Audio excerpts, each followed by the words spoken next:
আসসালামু আলাইকুম দর্শক, খুবই গুরুত্বপূর্ণ একটি খবর। সরানো হলো সব বেসরকারি শিক্ষা প্রতিষ্ঠানের সভাপতিকে। এটি আজকের নিউজ, তরতাজা নিউজ। বাংলাদেশে যত বেসরকারি শিক্ষা প্রতিষ্ঠান আছে সবগুলোর ম্যানেজিং কমিটি এবং গভর্নিং বডির যিনি সভাপতি তাদের সরিয়ে দিয়ে প্রজ্ঞাপন জারি করা হয়েছে। তো আমি নিউজটা হুবহু পড়ছি। সরকার দেশের সকল বেসরকারি শিক্ষা প্রতিষ্ঠানের গভর্নিং বডি ম্যানেজিং কমিটি সভাপতি সরিয়ে দিয়েছেন। নতুন করে এসব শিক্ষা প্রতিষ্ঠানের পরিচালনার দায়িত্ব দেওয়া হয়েছে জেলা পর্যায়ের বিভাগীয় কমিশনার, জেলা প্রশাসক ও উপজেলা পর্যায়ে নির্বাহী কর্মকর্তাদের। মঙ্গলবার 20 আগস্ট শিক্ষা মন্ত্রণালয়ের মাধ্যমিক ও উচ্চ শিক্ষা বিভাগের সিনিয়র সহকারী সচিব মোহাম্মদ তৌহিদুল ইসলামের স্বাক্ষরিত একটি অফিস আদেশে এ তথ্য জানানো হয়। আদেশে বলা হয়েছে, নতুন নিয়ম অনুযায়ী বেসরকারি শিক্ষা প্রতিষ্ঠানের সভাপতি পদে জেলা পর্যায়ে বিভাগীয় কমিশনার বা জেলা প্রশাসকের প্রতিনিধি এবং উপজেলা পর্যায়ে উপজেলা নির্বাহী কর্মকর্তারা দায়িত্ব পালন করবেন। মহানগর এলাকায় বিভাগীয় কমিশনারের মনোনীত প্রতিনিধি সভাপতি হবেন।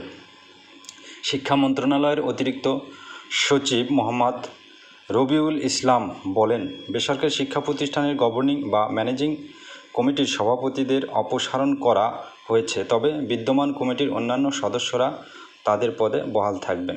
বাংলাদেশ শিক্ষা তথ্য ও পরিসংখ্যান ব্যুরোর ব্যানবেইস 2023 সালের প্রতিবেদন অনুযায়ী দেশে 33,650টি বেসরকারি শিক্ষা প্রতিষ্ঠান রয়েছে। এর মধ্যে মাধ্যমিক বিদ্যালয় 18,340টি, স্কুল অ্যান্ড কলেজ 1,417টি, কলেজ 2,460টি, মাদ্রাসা 9,256টি এবং কারিগরি ও ভোকেশনাল স্বতন্ত্র শিক্ষা প্রতিষ্ঠান 2,230টি। বেসরকারি শিক্ষা প্রতিষ্ঠানগুলো গভর্নিং বডি ও ম্যানেজিং কমিটির মাধ্যমে পরিচালিত হয়, যেখানে সভাপতি ছাড়াও 11 থেকে 14 জন সদস্য থাকেন। এই কমিটিগুলো প্রতিষ্ঠানের তহবিল সংগ্রহ, বরখাস্ত ইত্যাদি বিষয় অনুমোদন করে থাকে, প্রশাসনিক কাজ পরিচালনা করে থাকে। এসব কথা এখানে লেখা রয়েছে।